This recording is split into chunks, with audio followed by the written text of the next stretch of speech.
ரொம்ப ரொம்ப சிம்பிளாக அதே நேரத்தில் ரொம்பவே டேஸ்டான ஒரு சூப்பரான மீன் குழம்பு. சமைக்க தெரியாதவங்க பேச்சுலர்ஸ் கூட ரொம்ப ஈஸியாக செய்யலாம்.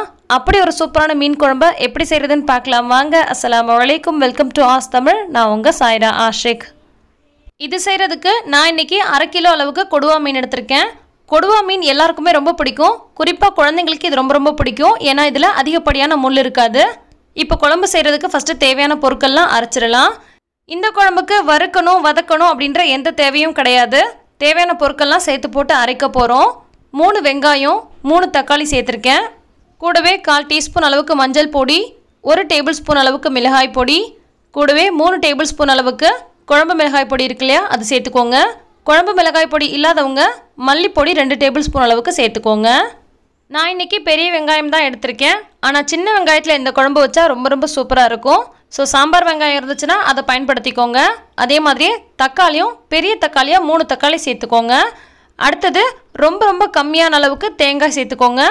கூடவே 1 டீஸ்பூன் அளவுக்கு முழு மிளகு சேர்த்துக்கோங்க. இப்போ நம்ம மிக்சர் ஜாரில் சேர்த்த எல்லா பொருட்களையும் நல்லா நைஸ் பேஸ்ட்டாக இந்த மாதிரி அரைச்சி எடுத்துகிட்டு வந்துடலாம். அடுத்து நம்ம குழம்பு தாளிக்க ஆரம்பிச்சிடலாம்.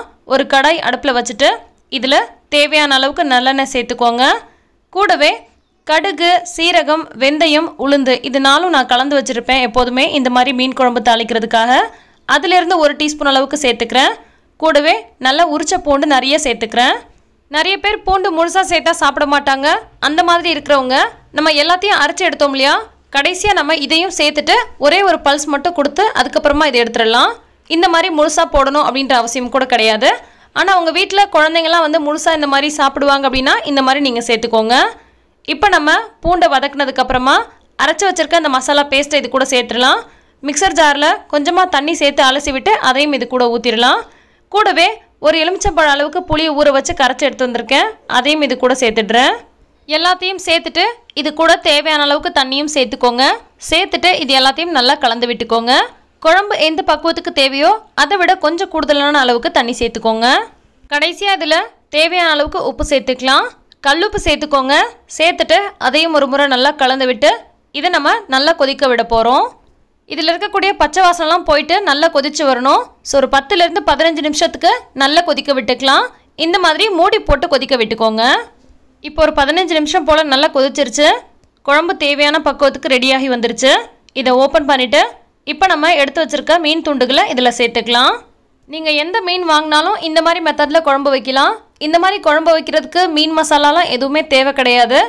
அதே மாதிரி இதில் அதிகமாக எந்த வேலையும் கிடையாது. சமைக்க தெரியாதவங்க பேச்சுலர்ஸ் கூட ரொம்பவே ஈஸியாக செய்யக்கூடிய மெத்தட் தான் இது.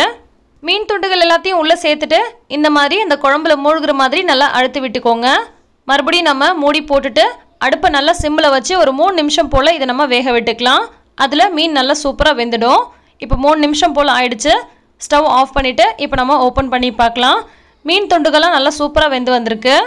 கடைசியாக கொஞ்சமாக கொத்தமல்லி தழை தூவிக்கலாம். கருவேப்பிலை சேர்க்குற மாதிரி இருந்தால் குழம்பு கொதிச்சிட்டு இருக்கும் போதே சேர்த்துக்கோங்க. அப்போ தான் நல்லா வாசனையாக சூப்பராக இருக்கும். ரொம்ப சிம்பிளாக செய்யக்கூடிய இந்த டேஸ்ட்டான மீன் குழம்பு உங்களுக்கு ரொம்பவே பிடிச்சிருக்குன்னு நினைக்கிறேன். பிடிச்சிருந்தா லைக் பண்ணுங்கள், மற்றவங்களுக்கும் ஷேர் பண்ணுங்கள். எல்லா புகழும் இறைவனுக்கே. நன்றி.